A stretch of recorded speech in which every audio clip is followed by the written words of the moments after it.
You're listening to the Greening Out podcast. Here you will find profanity, hate for the state, and themes of a libertarian nature. If you are easily offended or do not agree, please listen to something else. For more, please visit greeningoutpodcast.co.uk. Hi, I'm Katie Green. Hi, I'm Dan Green, and welcome back to the Greening Out podcast. Welcome back to the Greening Out podcast. The Greening Out podcast AD. AD, not Anno Domini. No, it means after Dean. After Dean. The show got deaned last week. Michael Dean's been in contact with us, and That's Michael Dean from the Freedom Fiends. Yes, Michael Dean from it's freedomfiends.com and creamyradioaudio.com. Yeah, he got in touch with us. He said, because we'd mentioned him on our show. Yeah, one of our earlier weekender shows. Well, yeah, when we were trying out a weekender, and then we just thought we'll just make it the normal podcast. We kind of thought we've got pretty hectic lives, so we were thinking, okay, we do work full-time jobs. Maybe kind of committing to maybe more than one a week right now, or committing to anything really would be stupid. It was also getting confusing. Like, you got Greening Out interviews, Greening Out weekenders. It's easier just to have the Greening Out podcast, which is me and you talking, and then the Greening Out interviews. I mean, I don't know. We could even just make it all just the Greening Out podcast. Let's not get into this now, right? Okay. So we're talking about Michael Dean. So Michael Dean had heard about us, and he got in touch with us, and he said he liked the podcast, but he couldn't listen to it because our audio was shit, basically. Well, it was shit. We were working with a USB microphone, and just one. And we were working with just one microphone. Anybody that could look at the previous show that we did with Michael Dean in the show notes, it gives you. Does it give you the pictures in the show notes of what we were like before? Oh no, they haven't gone up yet. Yeah, we will do that. Basically, you can check out an interview with Michael Dean that we did. Yeah, it's up on our site, obviously. Yeah, and that was us using our new setup, and it was all gear that was recommended by Michael. So basically, that we're using now. Yeah, so at the moment, what we're really trying to do is Dan and I have been tinkering with the machine today. Tinkering with the machine. Tinkering with the. Or are you from the Victorian age or something? I've been tinkering with my machine. No, I've been tinkering with this Behringer mixer, and you've been tinkering with it, and I've been sort of playing about with Audacity. And Michael Dean gave me any trouble for pressing too many buttons too Dan's quickly. a button. I'm button happy. Dan's a button Nazi. No, Dan has a thing where he has to be turning something or touching something. Well, come on. I don't know what I mean by that. Well, come on. No, it's just that's just part of who you are. You learn by doing. Some people learn by, maybe. I learn by doing too quickly without listening. Yeah, and then you get it wrong, but you learn from your mistakes, so that's good. Absolutely true. No, but I've been trying to get a little bit better, and we've both been working on what is called mic technique. And for anybody who doesn't know, you need technique to work with microphone. Yeah, and you've got it much more naturally than I do. I'm pretty bad with the old mic technique. Well, what I'm trying to do is I'm trying to listen to what I sound like in my headphones. Ooh. And then hope that that's how I'm coming across to people. So just keep that in mind. Yes, that is in mind. Yes, it is in your mind. What else has been in your mind? What's been in my mind? It's a good segue. I'll tell you what was happening though. We don't have to point out every segue, although we probably will, but I do it anyway. Who cares? Anyway. Right, go. Right.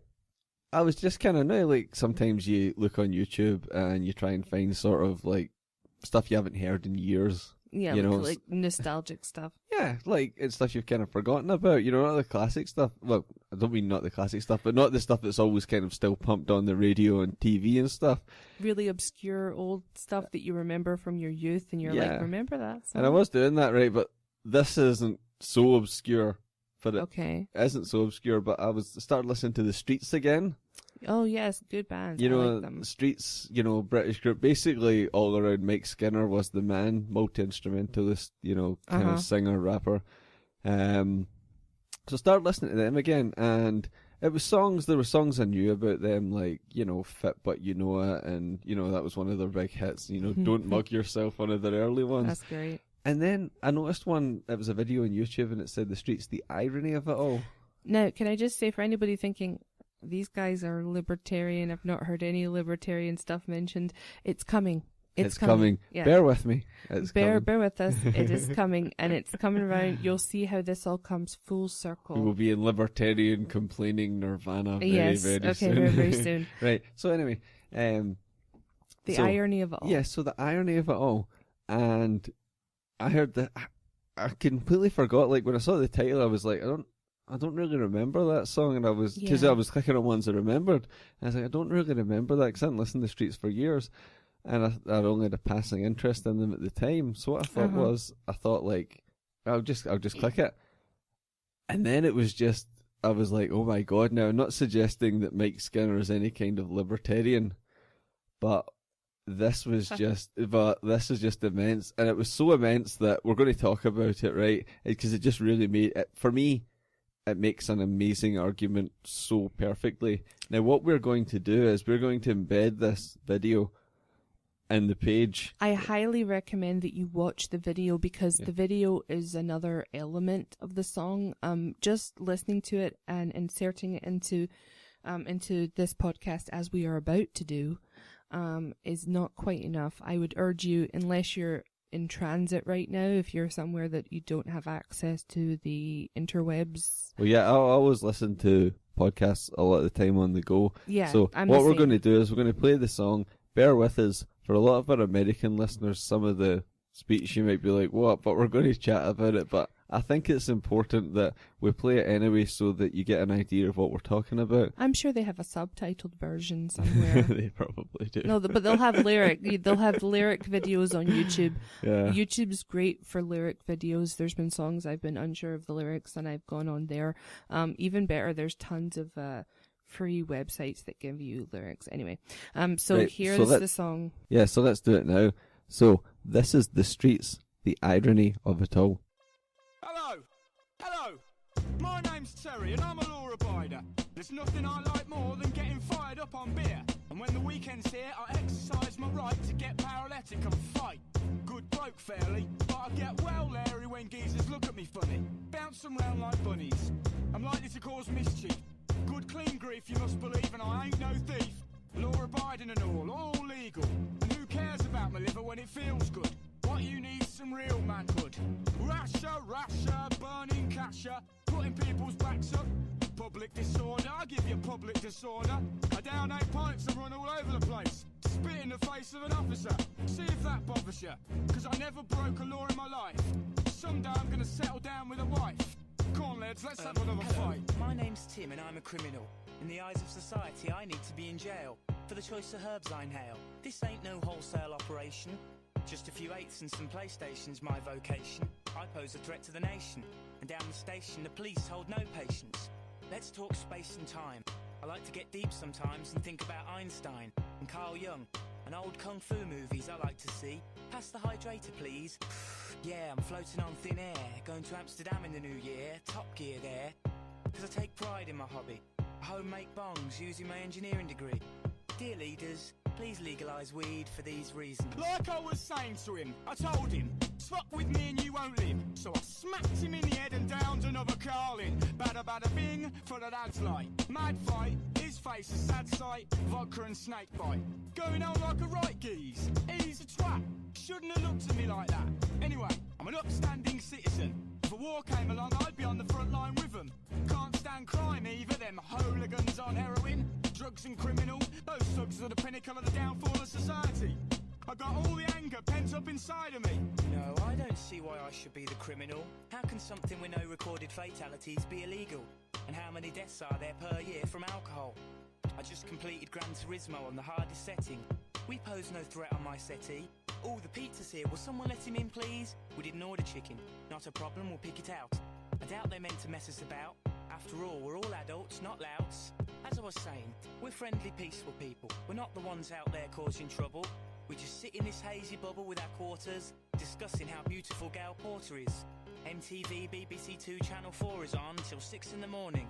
And then 6 in the morning, the sun dawns and it's my bedtime. Causing trouble? You're stinking rabble, boys, saying I'm the lad who's spoiling it. You're on drugs. Really bugs me when people try and tell me I'm a thug just for getting drunk. I like getting drunk. Yes, I'm an upstanding citizen. If the war came along, I'd be on the front line with them. Now, Terry, you're repeating yourself. But that's okay, drunk people can't help that. A chemical reaction happening inside your brain causes you to forget what you're saying. What?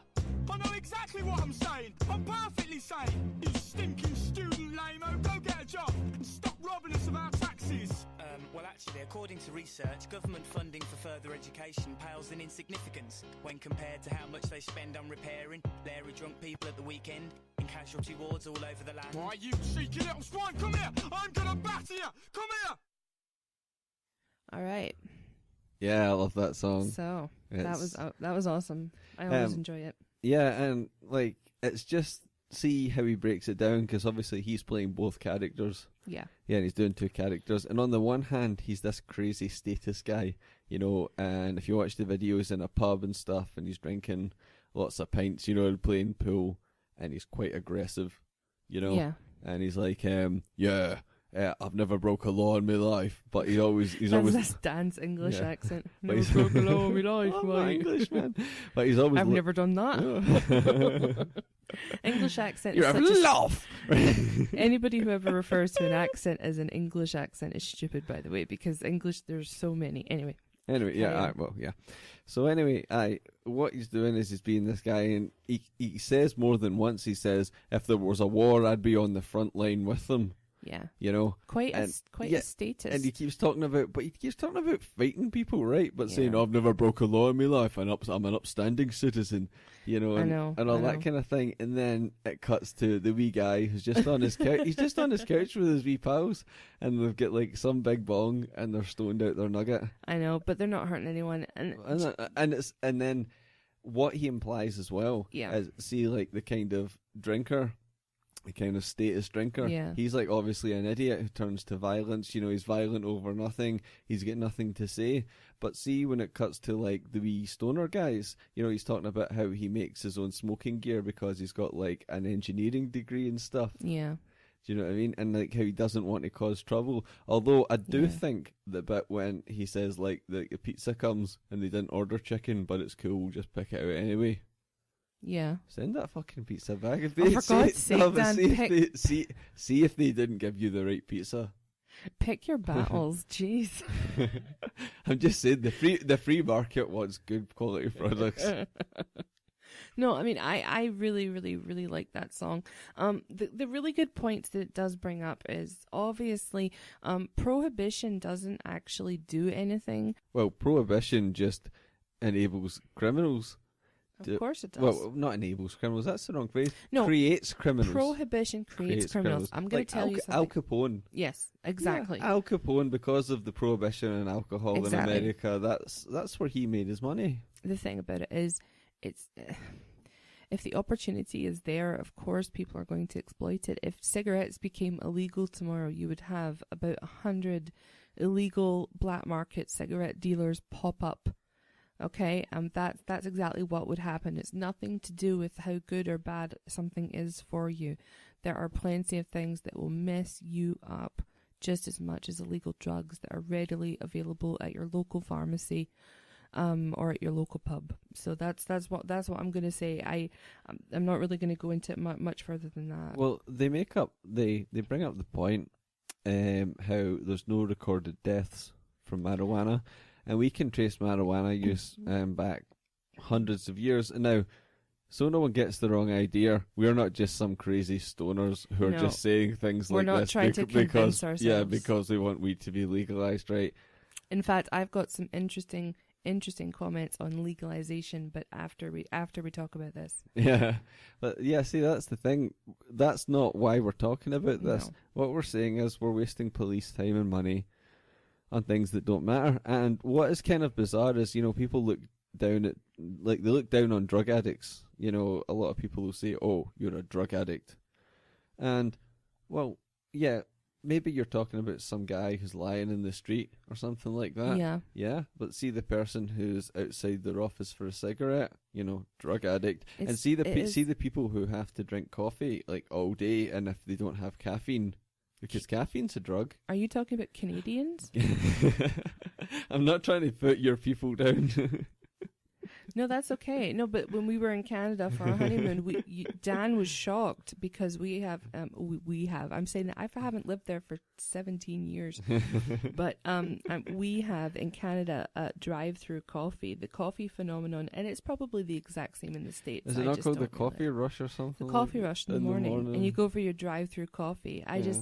We don't have that here in Scotland. Weird, a coffee is something if you're walking past Starbucks or Costa or somewhere in Glasgow. Other coffee chains are available. Other coffee chains. We are fans of the free market. Other coffee chains are available if you wish you keep pulling me off patronize topic. them. I'm sorry, that's my job.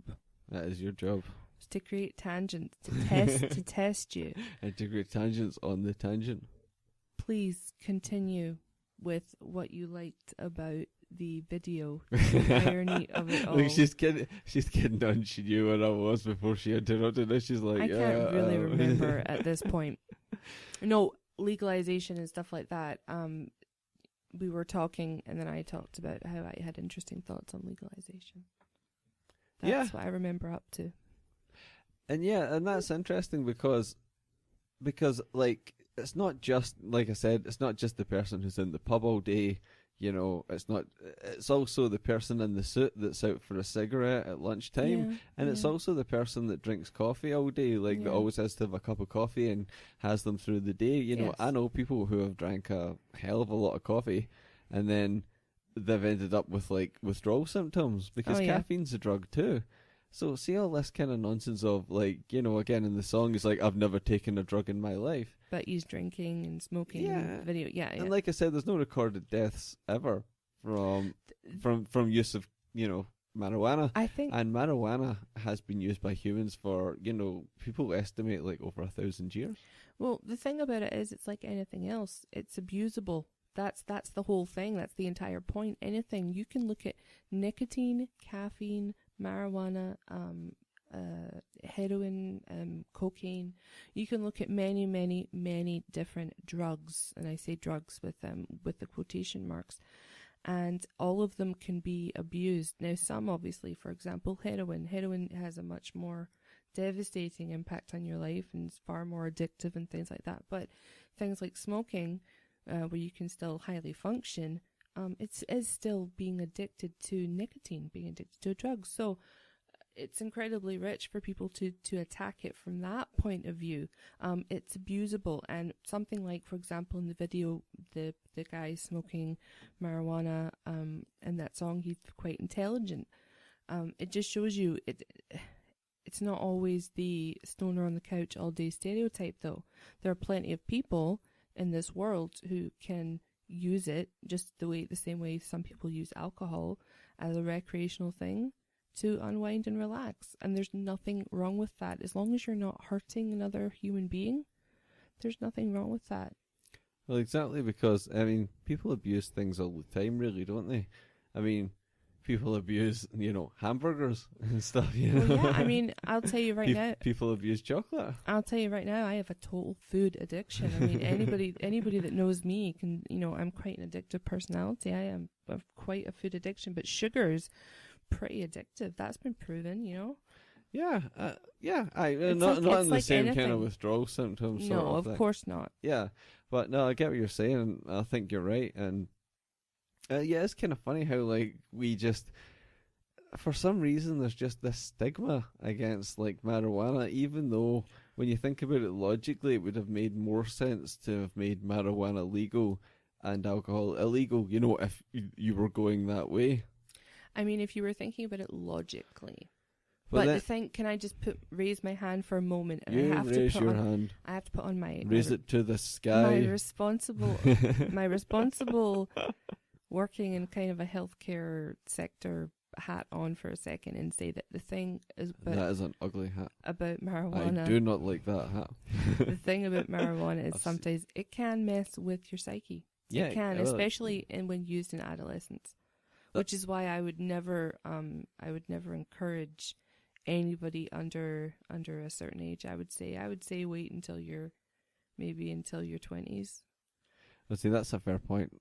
Because I think that's a fair. I'm not trying to be fucking. We've just turned into Debbie Debbie Downer. Move away from the microphone when you laugh, Dan. Move away from the microphone. You need to give yourself more room. I've got loads of room. Okay. Right. Yeah, I have to be a bit of a Debbie Downer. I think it can mess with your psyche, especially when you're a younger person, your brain's still developing. I wouldn't really mess with that stuff when you're that age. But who am I to tell anybody what to do? I'm just saying, that's my opinion. But as far as my views on legalization versus decriminalization, I am not a fan of the idea of something being legalized and therefore then becoming taxed, becoming regulated by the state. I would never ever want to see cannabis, marijuana go through the same process that the tobacco and alcohol does. I would hate to see that. That would be awful. How do you mean? Well, I'm talking about, like, for example, The massive tax.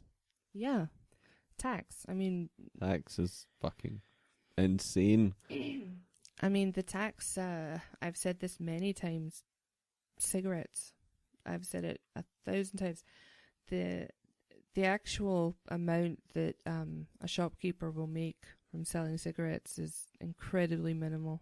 It's Oh like- yeah. You talk to the guy that runs the shop, the kind of local shop just down Yeah. by us, Yeah. and he only makes pennies per pack of cigarette because the tax is just insane. It's ridiculous, and they keep putting the price of cigarettes up. And then this it just brings me on to something, and Yeah. I'm just thinking about, like, we have these smoking bans, so you've got the smoking ban, which for me is a complete infringement of someone's property rights. Because surely the person that owns the establishment should be able to choose whether it's smoking, non-smoking, or maybe a smoking and non-smoking section. See the fact that the government is telling you that you can't allow something on your property. Yeah. That seems like bullshit to me. I know. It's interesting. As a smoker, well, see, I feel weird calling myself a smoker. You're not a smoker anymore. You haven't Well, been now for like a month. No, or but I something? still smoke the I vape. You vape, yeah. Well, you don't smoke. You vape. Is it different? Is it? Am Well, I not yeah, because- smoking a vape pen? Is But that a thing? But it shows a difference, because if you say I'm a smoker, I'm smoking, and if two people are standing together and one's got a cigarette and one's got a vape pen, do you know what I mean? The one's vaping and one's smoking. I guess. I don't You don't know. need a lighter for a vape pen. It's much different. It's a different delivery method. The delivery method is way different. Okay, right. Okay, well, the delivery method of nicotine into my bloodstream is different. I don't really know. I don't really care, actually. I don't really Oh, care for either God's sake, way. you're not taking this seriously. I don't care either way. I don't smoke cigarettes anymore, and that's fantastic. See, if we were like really bad at this, we would have like a wee kind of sound Are we effect that not went, bad at "Yay!" I'd love to have a sound effect. I don't know how to do them. We've got, no, hold on, no, just Is it too much? that's more of a Michael Dean question. Right, a Michael Dean question. Now continue with your mad What was thoughts. I saying? I was actually trying. I was filling time while you were looking at your notebook. No, well, you know what? I've been thinking of this. Because if nobody talks for 10 seconds, Barney will start to talk. Barney, stop digging. Our dog's digging into the carpet. yeah, we're sitting like there's a rug underneath us. And Barney's just sort of sitting there, Yeah, like, looking at both of us. yeah, he's not sure what we're doing, but I don't think he cares. But anyway, Our dog has a theory. Would you like to hear it, Dan? yeah, I would love to hear Our it. dog, who's quite a statist, Oh, and he dogs are very status. dogs are quite statist characters. So when we listen to the Fiends, there's a lot of to the Freedom Fiends, there's a lot of meowing, and our dog has a theory that Michael Dean is three cats in a man suit. Yep, 3 cats in a man suit apparently. That's our dog has that theory about Michael Dean, and I don't know. He's a weird dog. He's just lying there. And Michael, if you don't believe, if you're trying to tell us that you're not 3 cats in a man suit, then we will put you to the front of the queue and you can come on and you can debate Barney. You can talk to him directly. You can debate Barney. You'll go to the front of the queue, I mean, front of the line, and you can debate Barney, but Barney will demand reason and evidence from you.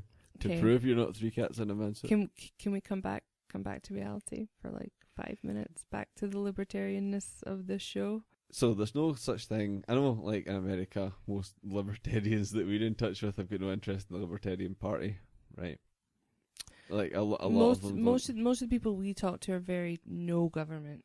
Yeah, and I've noticed, like, I've talked to and read things from some libertarians in Britain, and they kind of think, oh well, we could go with UKIP, right? So if anyone doesn't know, that's the United Kingdom Independence Party. UKIP, right? And basically what they are is a conservative party. They are. Yeah. And on some things you think, well, they talk libertarian sometimes. Sometimes they do. And no, for me it's just if the Tories were kind of libertarian. That's what. No, it's if the Tories were the conservative party they used to be. Like they were when they're not thing. A conservative party now, to be fair. But like, what kind of surprised me? I don't know. I couldn't help, but I thought, I'll just have a look at their website, and they've got some really good things going. Like they're like, okay, so let's abolish, the Department of Energy and Climate Change. Let's scrap green subsidies, scrap the Department of Culture, Media and Sport. And I thought, well, why not? But then there was all these really crazy status things. Like this is one, right, and this is from their website. We'll link this up. They will guarantee those who have served in the armed forces for a minimum of 12 years a job in the police force, prison service, or border force. That kind of scares me. Yes. Because there are people that I kind of know or have known in my life who are ex-military. And I would not want them to be any of the things that you just said. not that everyone's like that. No, of course not. Just the idea that they want to guarantee that. No, but it seems to me like this weird recruiting tool. That's like, why not serve in the armed forces so we can, so the military-industrial complex can flourish, and then afterwards you won't just be some guy who's on benefits with PTSD. No, we'll give you a job. You'll be a police officer You'll be a police officer with PTSD. You'll be a police officer who was military trained. Ah, I see. No, it's all coming clear now. But here's what was the more interesting one, right? Now, to any of our US listeners who don't know, there is such a thing in Britain as the TV license. Yeah, we have something called the BBC, the British Broadcasting. I'm sure everyone knows the BBC. Okay, all right, fine. The BBC. And they charge us. And they force you to pay for them because we don't have broadcast television. But this isn't an option, by the way. This is and we put it off as much as we can and then start paying a little bit. Now, there are people that will tell you don't have to pay a TV license. We've not found conclusive proof for it. But let me just see what it says on the website, see, just so we're clear, right? And this basically, they use this to cover everyone. They say, if you watch or record TV as it's being broadcast, this includes the use of devices such as a computer, laptop, mobile phone, or DVD/video recorder. So basically, if you watch, and even if you're not watching the fucking BBC, and who would anyway? Yeah. Even if you're not doing that, they still make you pay this thing. Was Partridge not on the BBC? I'm Alan Partridge, the show. Yeah. It was, yeah. See, I like that. So that's but, right. kind of... So basically, right, it's a tax on people's entertainment, right? It should be voluntary, though, it should. Yeah, it's a tax on people's entertainment, okay? That's what it is, right? So here's what UKIP had to say about this, right? And this, quote it again from the website. Review the BBC TV licence with views to its reduction. Prosecution of non-payments of the licence fee would be taken out of the criminal sphere and made a civil offence. Right, so see if they were anywhere near libertarian, they would be like, this is a tax on people's entertainment. Fuck this.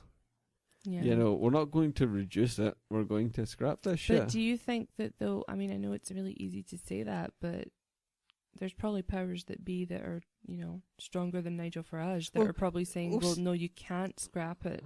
Well, again, that's how it exists. That's how the BBC exists. It's from people paying. Yeah. So we're told. I cannot verify that, but obviously, that's how it exists from all these people, mugs like us, that pay it. And I know people that don't pay it, and I don't have an opinion on that. I don't really care. I pay it as my choice. I could do the work and to put in all that time to find out about the legislation and look up all the stuff and memorize it and have it to hand. But quite frankly, just for me right now, it's a lot easier to just pay them the £12 a month. But that's part of the problem. I'm part of the problem. You're part of the problem. Oh my God. I don't make the rules, I just enforce them. Blindly. Okay, never mind. Right. I don't want to go to that dark place ever again. Continue. Yeah, well, no, here's the thing as well. Ages ago, when I was kind of left-leaning, right? I remember it well. Anyway, I watched Question Time, and Nigel Farage was on it. And at the time, yeah, I was horrified by... There was a question about the NHS, and I can probably try and find it. I will try and find it for the show notes, but I remember this so vividly. It was on Question Time, and someone asked a question right, about the NHS, basically, right? Uh-huh. And Nigel Farage... his answer was, well, this shows that the NHS is unaffordable. Words to this effect, I'm paraphrasing. Yes. But maybe it shows we should move to a more American-style insurance-based system. Yes. Right. But see, again, the UKIP manifesto, and it says, we will assure that the NHS is free at the point of delivery at the time of need for all UK residents. Right. Uh-huh. Now, here's what I wonder. Okay. Okay. Do you think, well, obviously, if no party's going to get elected in Britain unless they kid on that they care about the NHS? Okay. If any politician... NHS National Health Service, if anyone's not sure, it's our Soviet-style healthcare, just in case. Look, I'm not saying the NHS is particularly horrible. What I am saying is I'd like to see it be voluntary, therefore open up the market a little bit for some private competition. But to be fair, it's getting a little off the point because... No, I know. I just want to make that kind of clear where I stand on it right now. Yeah. But see what I kind of mean is... any politician that stood up and said, I would privatise the NHS, words to those effect, would never get taken non-starter. Yeah. Non-starter, man. Shut down at the first election. The first hurdle. So you kind of wonder, but see with stuff like that, I mean, they're not... Let's face it, right? It would be, say, the right direction. Say we were just in a big, wide open space, okay? Okay. Let's say it's like a big, huge field. Ooh. And it goes as far as the eye can see, right? Beautiful. Now, say the right direction, say, our kind of libertarian utopia or Ankafistan. Or, whatever you want to call it. Yeah. Say it's away, like, 500 miles away. UKIP are probably, like, a half-hour walk. Yeah. In the right direction. Yeah, they're just a bit closer. They're just like, over the road a little bit closer to that libertarian utopia. Yeah, I mean, compared to all the other crazy socialists we have, I mean, even... I don't want to throw around those words. I know we kind of throw them around, but I mean, it's hard to put a cigarette paper between the Liberal Democrats, the Labour Party and the Conservative Party because it's all just tweaking around the edges. It's pretty much all the same thing. I'm just kind of sick of it. Yeah, I do feel we're talking about this useless UK politics that doesn't even matter anymore. The UK is a joke now. It is a complete joke. I don't take any... What do you mean now? Like, when was it? Like, this is such a joke now. When we had an empire, we were oppressing half the world. No. What I'm saying is that I just feel like politics and pop culture have like blended into one thing, and you read a newspaper but that goes and back to like the Blair years when you had like Oasis and Blur. I know, but I just feel like this is... I don't know. I can't take it seriously. I'm not fearful about anything politics-wise. Yeah, I know what you mean. It doesn't feel like this powerful thing that runs my life. It's just like, it just seems like a pantomime. Yeah, like a big panto. Like it just... Anybody who doesn't know what pantomime is, you should Google panto in the UK at Christmas time. Oh Jesus, don't. And then you'll have don't. nightmares for weeks. Don't. And they tell you to take your kids to it. And they tell you to take your children to this stuff. That's Seriously, horrific. it's pretty messed up, actually. Terrible. Yeah. So, see if I could take us back to the mad list that I found, and I'll put it in the show notes of all like the weird taxes. Yeah, sure.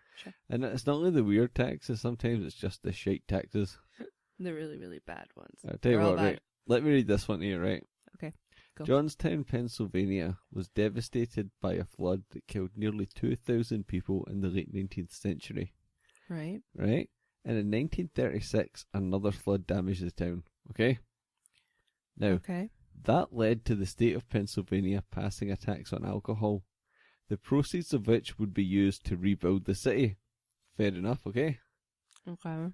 Now, by 1942, enough money was raised to rebuild Johnstown, yet the tax exists to this day and brings in around $200 million a year for Pennsylvania. It was paid off in 1942. And they just secretly kept it going. Just keep it running in the background. Do you ever have that where you set up a standing order from your bank, to go somewhere for like a certain amount of time and you forget about it and you realize you're still paying them? Dan and I, that happened to us recently. Continue with your weird taxes and weird laws. Weird taxes and weird laws. Well, here's a good one. In 1795, England put a tax on the aromatic powders that men and women put on their wigs. Right? Oh my goodness. Now, catastrophic consequences. This led to a dramatic decline in the popularity of wigs. Like seriously? Like, of all the catastrophic events that could happen on a day-to-day basis, my God, not enough people are wearing wigs. Wigs were down. Well, do you know what, though? At that time, I think wigs were like a big deal. Everybody wore them, men and women, It's a big deal, man. Like those lord, with the mad hair. Yeah. You ever watch Pride and Prejudice and you see all the... But the thing is, like, if I'm in the I wrong... I was roped into jury duty before. One awful time. Yeah, it lasted for 2 fucking weeks. I've managed 2 fucking weeks. I've managed to escape. Right, but the judge was wearing one of those mad wigs, and he was the stereotypical person that you would imagine would be a judge, and he was like, Yeah. yes, Mr.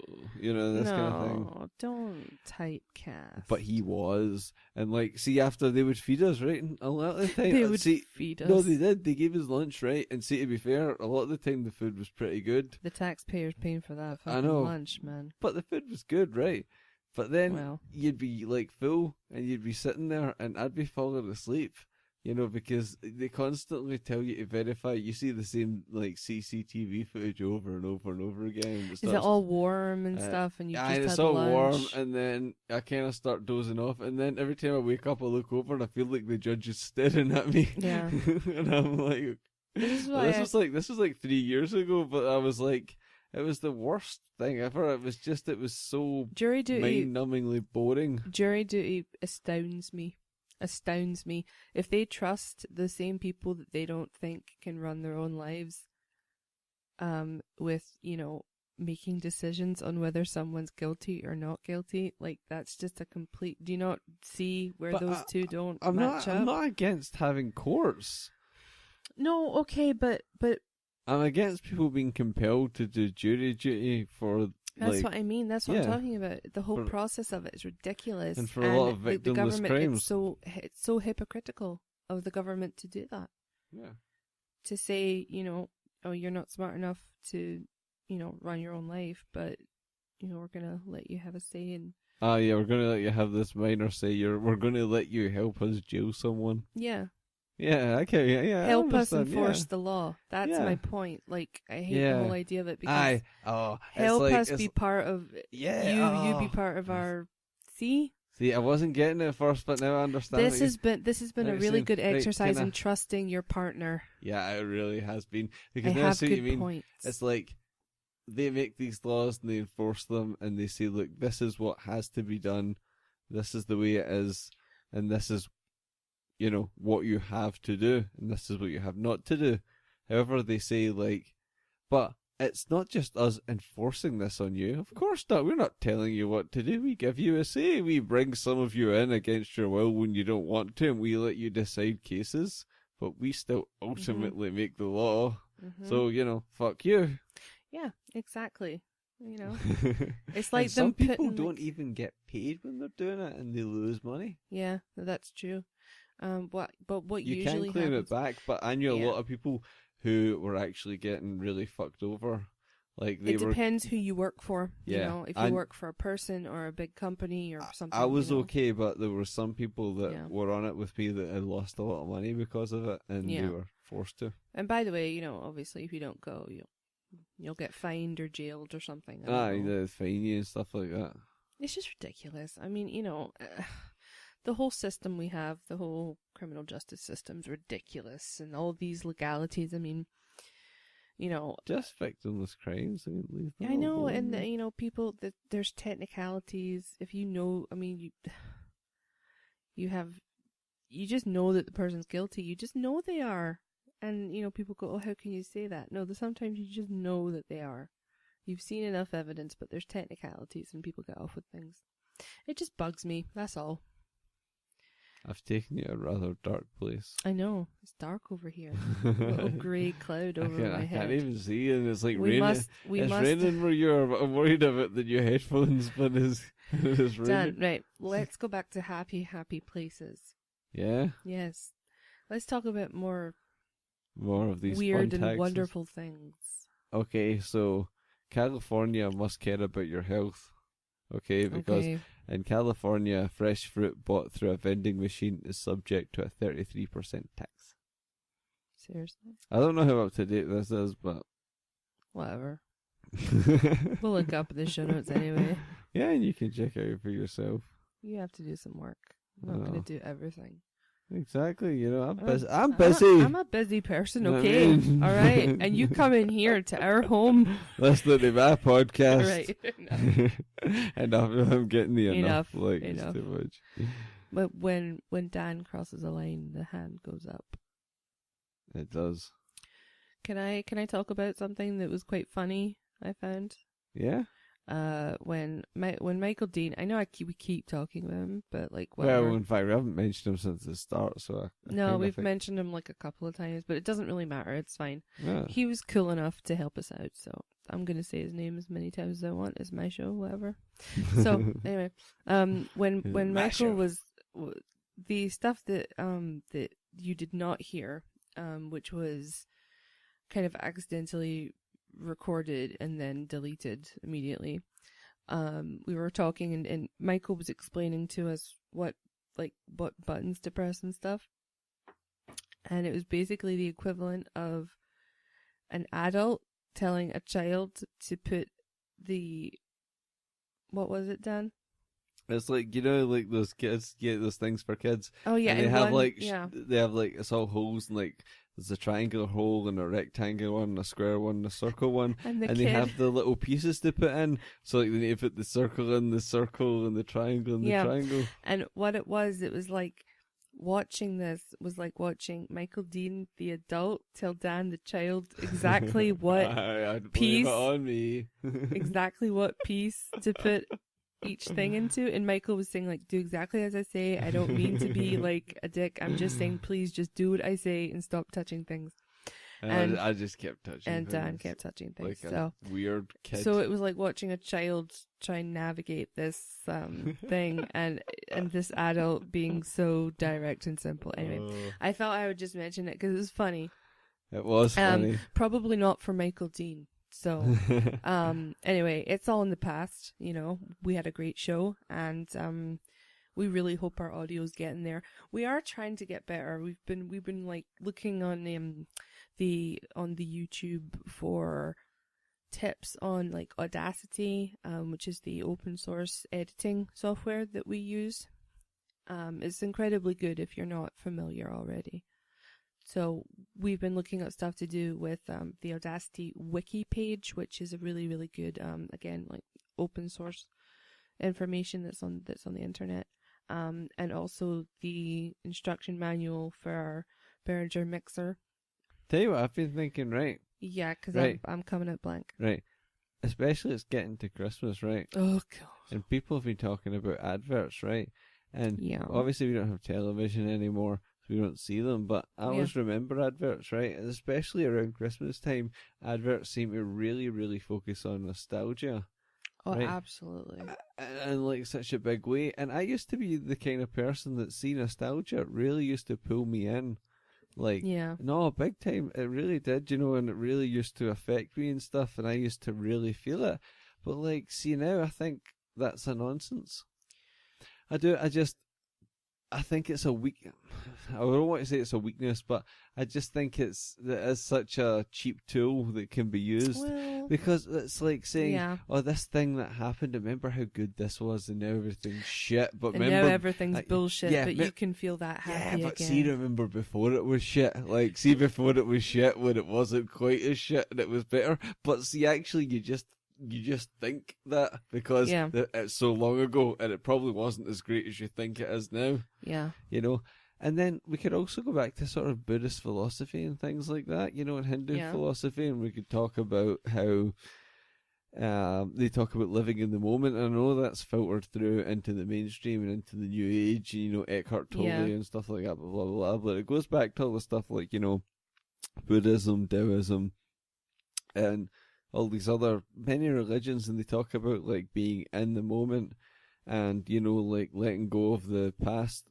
Like they say a lot of people, like they either spend all their time thinking about what has happened or thinking about what will happen, and they don't spend enough time thinking about what is happening right now. You have to live in the now. Yeah. Who was it that said life is what happens when you're making other plans? That was actually John Lennon. John Lennon. Didn't agree with a lot of what the dude said. I think it was a bit too hippie-ish, but well, like lying in bed. In protest, like okay, I'm gonna phone my work today and go, guys, I'm lying in bed in protest because there's so much going on in the world right now. I like the Beatles, but they got better after they started exploring psychedelia. When they started taking drugs, then shit started happening. Revolver's a brilliant album. Shit got real. Yeah, Revolver's an amazing album. Amazing. Right, you're going to talk about something else. So no, I had an idea. Taking the surrealism too far. You should play the greening out drinking game. Now, hear me out. But we haven't discussed this, by the way. This is as much a surprise to me as it is to anyone listening. Okay. I just want to put that out there. No, I had a thought, and I thought. I've noticed that. Right, I've had a thought, and you could always tell I'm having a thought because I get a really weird look on my face. I have a raging clue. A raging clue right now. Let's follow your clue. Right. For anybody who doesn't get that, it's a South Park thing, so I apologize. Anyway. Okay. All right. So the greening out drinking game is something that has been my passion for the last 3.5 minutes. And I really, really believe in it. 3.5 and I'm going to be crowdfunding. No, I'm just kidding. No, the greening out drinking game. Okay, so every time Katie and Dan mention cannabis, you have to take a shot of something. Anytime Katie and Dan plug a show or a past guest, you have to take 2 shots. Right. That's the law. And then there could be other things like when you mention Rothbard, or when we say we don't watch broadcast TV, because that's something that we do say like a lot. These are just I don't see you coming up with any innovative new business ideas. Is this not like the thing we used to play, like teacher bingo at school? Did you do that? You had teachers that would say the same phrases all the time. And like what you and your friends would do is you would write down phrases you thought that the teachers were going to say. And then if they said them, you got to cross them off and you'd bet money on it, and whoever got the most won. I did not play that as a child. Okay, that was probably just me and just you and the weird people that hung about with me. Weird people. Okay, nice. Just a good point. So anyway, you've decided to make a drinking game without my consent. Yeah, but it's like it goes with the podcast. So me and you would put together like a little kit, and we would send out like some shot glasses and some like little cards, and we could like it'd be like a game. And you could play it with your friends, gather around a table while you listen. I will be doing the Greening Out podcast as Katie will be undergoing electroshock therapy for some time in a secure facility. I am not insane. Where she will be given a lovely jacket with many, many, many leather belts and a lovely, lovely room with mattresses all over the walls and the floor and the ceiling. I've seen One Flew Over the Cuckoo's Nest and I've seen Girl Interrupted, so if it's like either one of those films, we'll be fine. Will we? I don't know. We're back to my dark place. No, we need to get lighter. Lighter. Okay. Well, I was trying to be light with my business idea of the Greening Out drinking game. I actually like the sound of the Greening Out drinking game. So maybe I don't think we should play it because I don't think it's right to really drink on air or do anything like that when we're recording a podcast. I've experienced some disastrous drinking games. Let me expand on that. Does this have a libertarian feel to it, or are we just? No, we're just. Are we rambling at this point? Yeah, we've been rambling for some time. I'm surprised you haven't noticed. Or like, well, I don't think any drinking game can be considered good. You end up really hammered really fast. That's the whole point of a drinking game. So, actually, speaking of that Greening Out drinking game, that's actually reminded me of. Do you remember we were talking earlier about Corruptopolis? Oh, Corruptopolis. That made me totally think of that.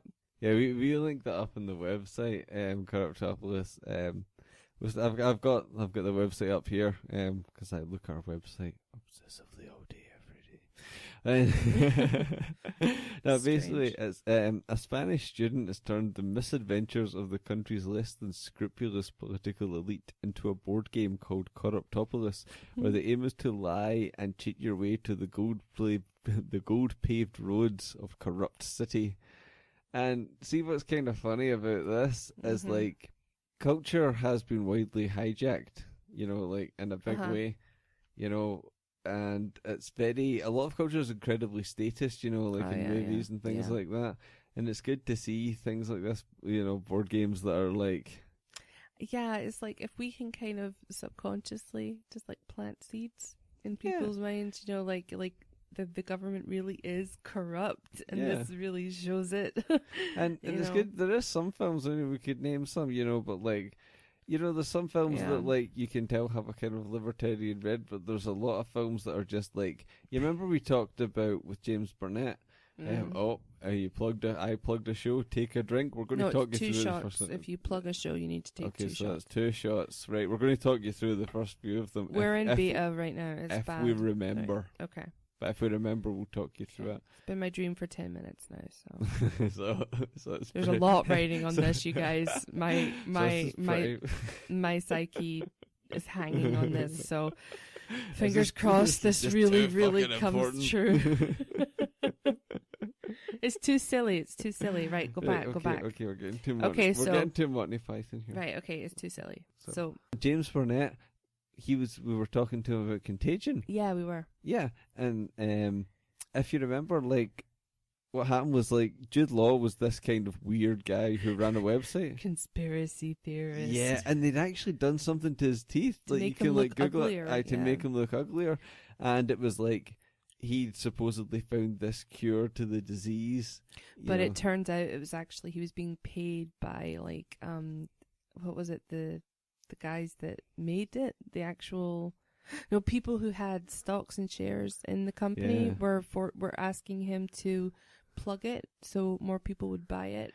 But it didn't do anything. It was just a con, so he was the bad guy. And do you remember? Spoiler alert. And do you remember that he also said, like, he was against, they were given vaccines and he was against the vaccines? That was the whole thing of his character. And then it made the government and the CDC, the Center for Disease Control in the US, look great. Yeah, basically, yeah. And then see on the website, like, there was we'll link up James Corbett's analysis of it, from the Corbett report. It's really, really good.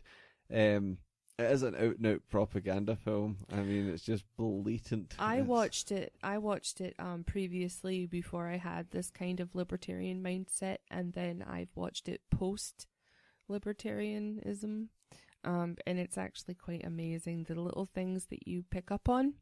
You know? Yeah. Oh, absolutely. Just little messages in there, you know, about vaccinations and the conspiracy people, and it just really paints a picture. If you remember, there's a bit when the guy says, because he's a blogger, and he said, what is it? He says that blogging it's like graffiti with punctuation or something like that. Yeah, he does, like and that. it's like he's like the big doctor, and Jude Law's just this guy that calls himself a journalist when he's not. Just this crazy nusser. Just like us. So, you know, but he's painted to be such a bad guy anyway. I'm not saying his character wasn't bad in the end, but what I'm saying is, like, it does plant a seed in someone's minds when they think about the kind of person who's against, say, vaccinations. Yeah, that's the thing, and I think kind of media is, like, important, you know, like, any kind of media, whether it's just, like, you know, like books or films or even, like, games, like what we're talking about. Yeah. You know, all this kind of stuff's good because it kind of gets across our point, because, I mean, you see so much status nonsense going on. No, a little update on our studio. Dan is no longer sitting on a Marshall amplifier, which is what was actually happening. Yeah. So what's happening now is Dan now has a chair that I built for him today. Yes. And before anybody thinks I'm some kind of weird wood welder. Wood welder? I don't know. See, even weld wood. No, I know. But I'm saying, like, in case anybody thinks I'm like an amazing carpenter, like I'm Jesus. not.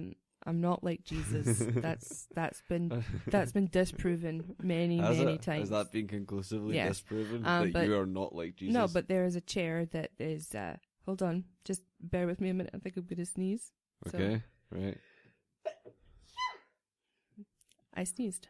Okay, that was like a teaching hospital moment. I enjoyed that. We're going to leave it in. I really enjoyed that. Because of our people sneeze in real life. Because of our Deenian influence. The Deenian influence? It is our Deenian influence. Okay. So anyway, Dan is on a chair, but I'm not a carpenter. It's a chair that just came with the legs that had to be attached. So I attached the legs to Dan's chair.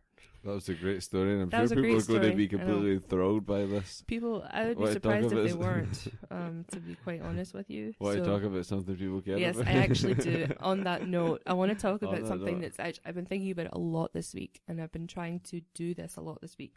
Coming out as a libertarian, voluntarist, ANCAP, whatever you want to call it, kind of coming out as that in your everyday life.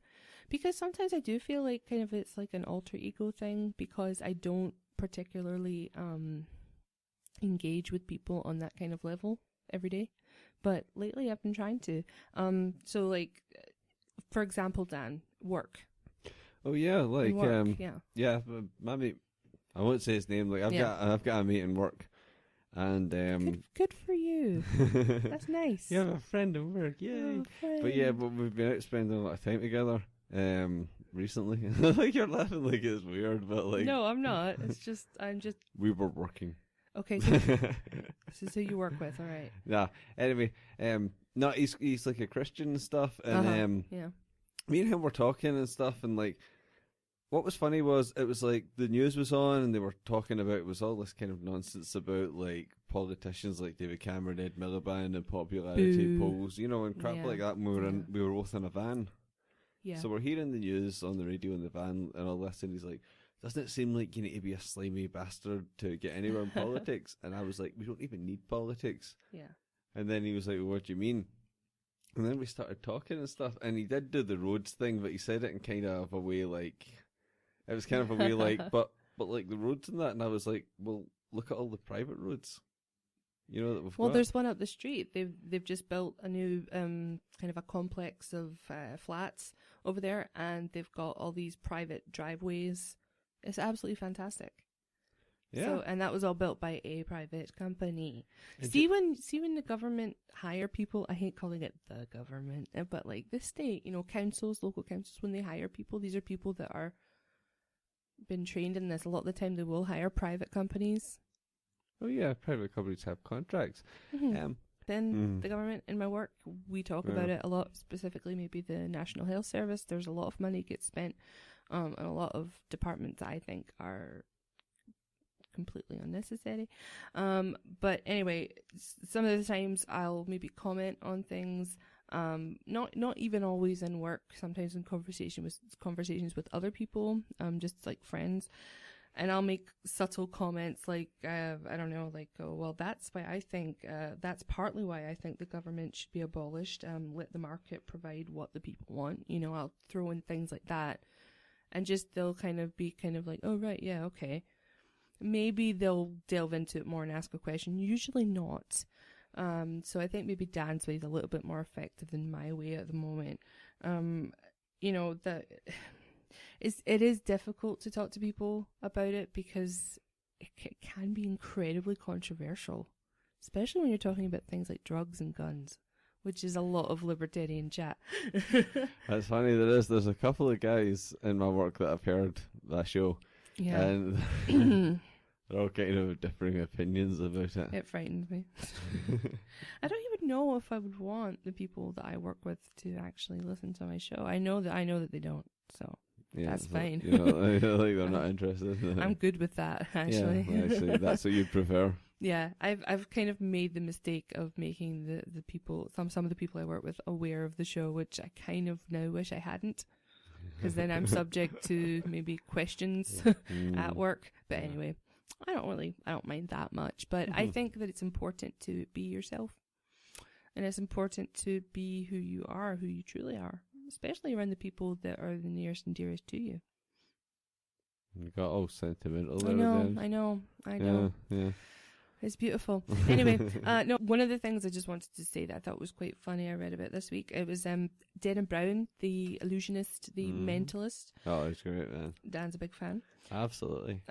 And I'm a bit of a magic geek, actually. You are a big, huge magic geek. Yeah. But I love you for it, so it's fine. One of the things he was talking about was when you're being, for example, maybe you're being mugged, okay? And you can use the sort of a confusion tactic to confuse your mugger. Your mugger? Your mugger. Your mugger. So, because most of the time, according to Derren, they will usually be so pumped up with adrenaline and maybe anger.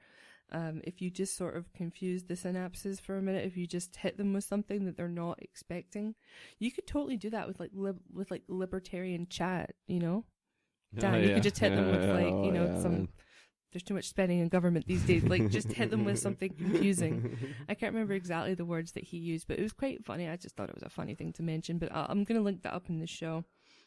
It's funny how you can, like, it's so weird how, like, it's what people think. Like, I've said this before, and I will say it again. Like, I'm in work and stuff, and like, say we get a bonus around Christmas, and you know, people get their wage slips, and then they go and they look at them, and they go, "Oh, we get a £200 bonus or whatever," and then they go, "Oh, but then the fucking tax man took all this off it and stuff like that," and they really hate the tax system, you know, and they think it's bullshit. They internally think, like, everyone I know thinks it's bullshit. Everybody I know does, but everybody I know... And they complain all the time, but then when you suggest that let's get rid of it, they sort of go, "Oh, well, no, we can't get rid of it. Now you're just fucking talking nonsense." Oh, people are much happier to complain than to actually perhaps start adopting a different ideology that might disagree with some of the things that they've thought for a very, very, very, very, very long time. And do you know what's true as well? A lot of people you say, like, see before an election, you know, I find this in work all the time, so I always ask just to see, because people get really, really pumped up before one. But well, not before like a general election a lot of the time, right? Because, for example, I ask in work, I just say to people, I was like, "Well, did you vote in that?" "No, I'm not voting for them. They're all a bunch of fucking idiots. Why would I vote for them?" Right? But then they don't think, well, why don't we try to get rid of them? But they've got the kind of right idea. And then some of them go, "Well, I'll vote for these ones because these ones aren't as bad as the other ones because I don't like the other ones." That is something I absolutely hate. See, and I actually used to say this myself when I was a bit of a statist. It's the lesser of the two evils, right? Oh yeah. It is a horrible way to look at it, because you are acknowledging that there's evil within this government system. It's evil. No, but you are acknowledging. Evil. Stop it. You are acknowledging that there is evil within the system, and yet you're quite I don't know, apathetic to just sort of go, oh, okay, all right, whatever, you know. I'll just put it to the back of my mind because at the end of the day, it doesn't really matter. But it does. It absolutely does. It's not, you know, it baffles me. Yeah, that's the thing. And I mean, I don't know, there's been a lot of stuff done about voting and non-voting and stuff like that, and it's always been sort of debated, and we've talked about it before, and, you know. Recently we had a referendum, and I voted in that. I did. Yeah, but see, and that's what's so interesting is, was something, Mm-hmm. And what happens now is like, well, what happens now? What has happened now? What happens next? What happens next? I will tell you if I'm looking at my crystal ball and I'm about. What's happened now is we have a female First Minister. And Scotland, yes. Scotland, yeah. Nicola Sturgeon from the Scottish National Party. Now, we do not support the Scottish National Party in any way, shape, or form because of their socialism. I hate throwing around the term socialism, so. But, you know. No, like, I know. I always feel kind of like a cliche, like those bloody socialists. But they have many socialist policies. They do, yes. Yeah, no, and it's easy to see that. Some of their policies I like, some of them I don't. Anyway, continue. But anyway, then we're talking about, like, because the independence thing is not done and dusted. I mean, if it was like, see if it was like a 75% no, then this would be finished with just not an issue, no such thing. Like, it's done, it's dusted, we figured this out, not a problem.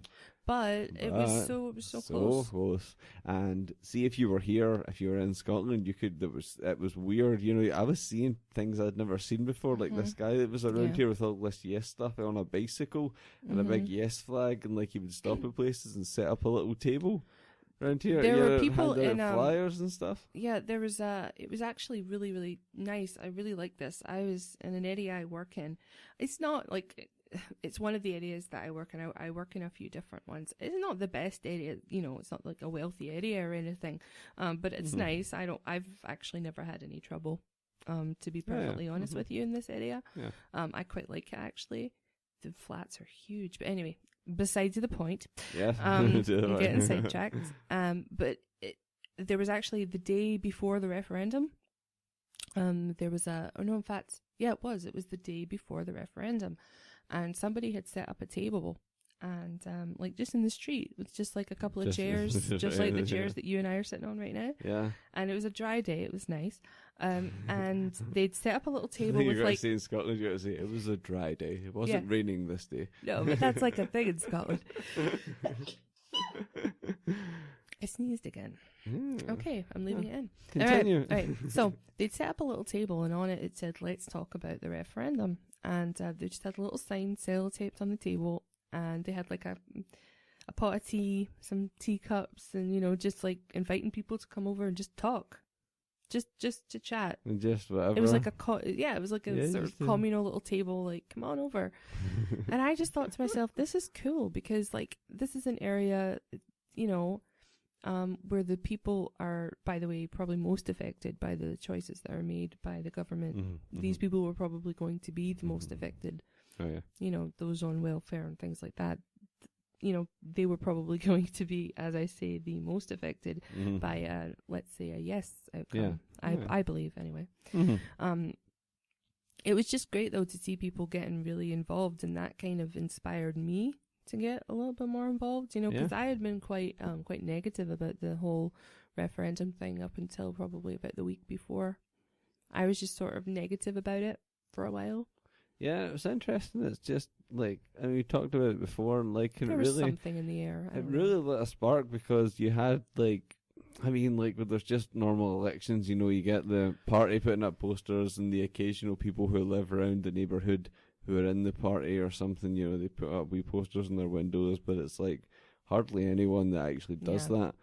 But then this really, it was crazy. I mean, there was people like hanging saltires out their windows, and massive yes things and massive no things all over the place, and even like I have to drive by like a few farms in my work, and they had a massive no billboard on one of their fields and things like that. It was really, people were so engaged. And everybody had an opinion. Yeah, and see what I really think, and I think I mentioned it before as well, is like, because they allowed like 16-year-olds and upwards to vote. Yeah. So you had people who were actually involved in the kind of most interesting Scottish vote for some time. Yeah. Yeah. Actually involved. Although I did have a bit of an opinion on that because, for example, I have a sister who had just turned 16 after the sort of cutoff point.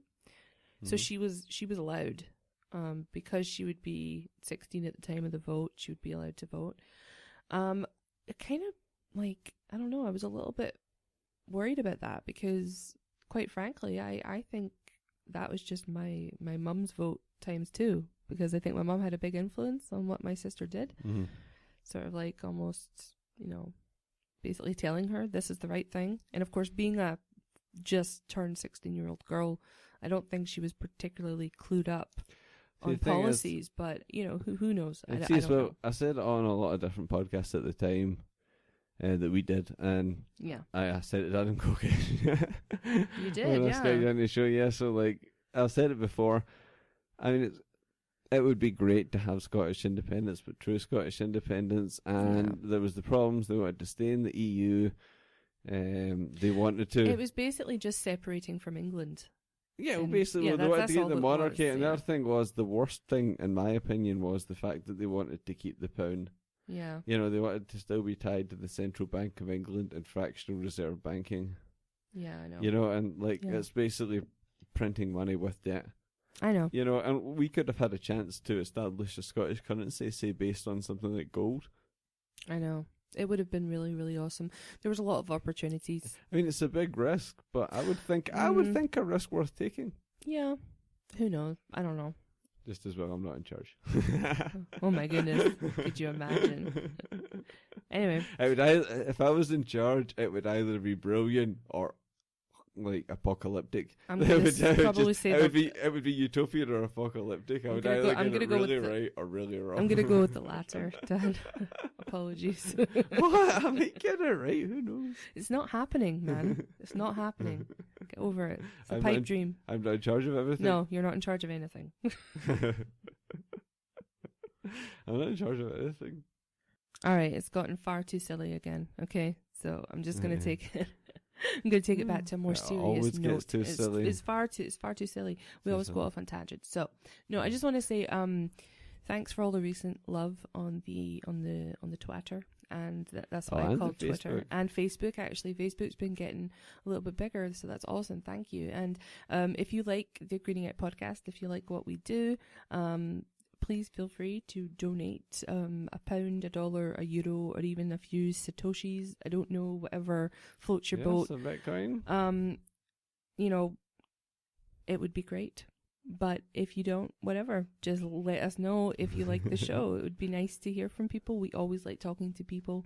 Yeah, and if you donate, we'll put all the money we promise towards actually buying new equipment. It would be bullshit. Better. It would be bullshit for us to say like donate and then we just like end up like buying pizza. That would be shit. No, I can tell you right now, we do not do that. No, we don't. We are building a small studio in our house. Yeah, and it's kind of half set up. You can see the first picture on our Facebook page. We've got pictures on our Facebook page. Yeah. We have a real kind of vision for this little space that we have. Absolutely. We're going to be getting stuff up on the walls to sort of cut out any more echo.